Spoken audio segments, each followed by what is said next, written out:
বন্ধুরা, আশা করি সবাই ভালো আছেন। তো বন্ধুরা, এখন যে সিনেমাটা নিয়ে কথা বলা সেটা হচ্ছে মিঠুন চক্রবর্তীর একটা সিনেমা। মিঠুন চক্রবর্তী অ্যাকচুয়ালি ছবিতে লিড হিরো নয়। মিঠুন চক্রবর্তী এই ছবিতে একটা ক্যারেক্টার প্লে করেছিল। ছবিটার নাম হচ্ছে গোলমাল 3, যেটা রিলিজ করেছিল দিওয়ালিতে 2013 সালে। 2013 সালে দিওয়ালিতে ছবিটা রিলিজ করেছিল। ছবির নাম হচ্ছে গোলমাল 3। এবং বলে রাখি, এই সময় অক্ষয় কুমারের একটা ছবি এসেছিলো অ্যাকশন রিপ্লে বলে। তো এই ছবি দুটো একসঙ্গে বক্স অফিসে রিলিজ হয়, বাট অ্যাকশন রিপ্লে থেকে কিন্তু গোলমাল 3 যেহেতু কমেডি ছবি, এবং সেই সময় মানে রোহিত শেট্টির যে কোনো সিনেমা এলে সেগুলো কিন্তু প্রচণ্ড পপুলার ছিল, এবং কমেডির দিক দিয়ে গোলমাল একটা অন্যতম বেস্ট ফ্র্যাঞ্চাইজি ফিল্ম ছিল। তো সেই কারণে ছবিটা বক্স অফিসে কিন্তু দুর্দান্তভাবে ওয়ার্ক করে। তো ছবিটা অ্যাকচুয়ালি লাগলো কেমন, ভালো নাকি খারাপ, সেটা নিয়ে আলোচনা করব। তার আগে আপনাদেরকে একটাই কথা বলবো, আপনারা যদি চ্যানেলটা নতুন হয়ে থাকেন অবশ্যই আপনারা চ্যানেলটা সাবস্ক্রাইব করে নেবেন। আর যদি আপনাদের ভিডিওটি ভালো লেগে থাকে অবশ্যই আপনারা লাইক কমেন্ট শেয়ার করতে ভুলবেন না।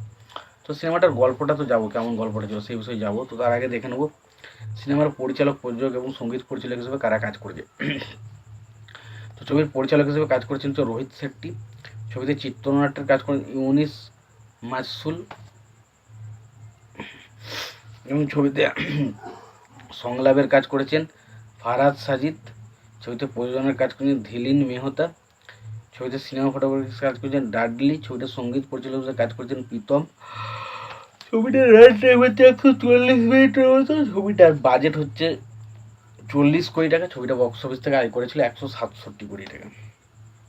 ছবিতে অভিনয় করেছিলেন অজয় দেবগান, আরশাদ ওয়ারসিকি, করিনা কাপুর, মিঠুন চক্রবর্তী, তুষার কাপুর, শেষ তেলপাড়ে, কুণাল খেসু সহ আরও অনেকে।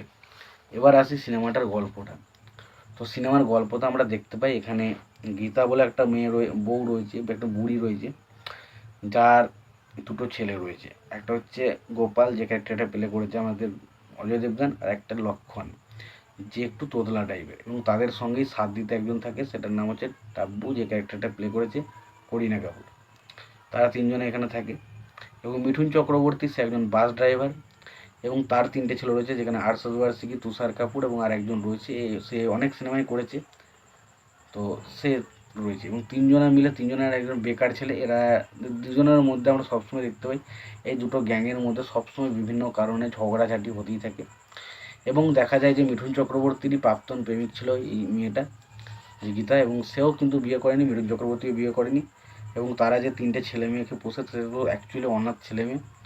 এবং পরবর্তী সময় মিঠুন চক্রবর্তী এবং সে বয়স্ক গীতা বলে যে মেয়েটা রয়েছে, তারা একসঙ্গে থাকার একটা ইয়ে করে, এবং সেখানে যারা থাকতে আসে তখন দেখা যায় তাদের ছেলেদের মধ্যে বিরাট একটা তুমুল ঝগড়া হয়। এবং শেষ পর্যন্ত দেখা যায় যে কি হয় শেষ পর্যন্ত, এইটা নিয়ে হচ্ছে কমেডি, এবং কমেডিগুলো দুর্দান্তভাবে, ওর ছবির কমেডি প্রচণ্ড বেশি হাসি পেয়েছে। বিশেষ করে মিঠুন চক্রবর্তীর ওই যে কুকুরে কামড়ানোর ওই সিনটা ব্যাস ব্যাপক ছিল। ছবির গান, এই ছবির গান কিন্তু খুবই ভালো। বিশেষ করে মিঠুন চক্রবর্তীর পুরনো দুটো গান, ইয়াদ আ রা হ্যায় বা I am A disco dancer, ওই যে গান দুটো, ওগুলো কিন্তু আবার পুরনোভাবে রিক্রিয়েট করে নিয়ে আসা হয়েছিল ছবির মধ্যে। এবং তার পাশাপাশি যে ইয়ে গানটা আছে, জিও তো হারপল এসে জিও, যে গানটা জিও তো হারপলা এসে জিও, ওই গানটা খুবই ভালো। তো গানগুলো খুবই ভালো ছিল, ছবির কমেডিটা দারুণভাবে ওয়ার্ক করে, ছবির স্টার কাস্টিং তো খুবই ভালো ছিল। তো ওভারঅল বেশ একটা ভালো কমেডি দুর্দান্ত হাসির সিনেমা হচ্ছে এই সিনেমাটা। যদি তোমাদের মনে হয় সিনেমাটা দেখবো অবশ্যই দেখতে পারো। ভিডিওটি ভালো লাগতে থাকলে লাইক কমেন্ট শেয়ার করে দিও। চ্যানেলটা নতুন হয়ে থাকলে অবশ্যই তোমরা চ্যানেলটা সাবস্ক্রাইব করে নিও, পাশে বেল আইকনটা অবশ্যই প্রেস করে দিও। ভালো থেকে সুস্থ থেকে দেখাচ্ছে পরে ভিডিও।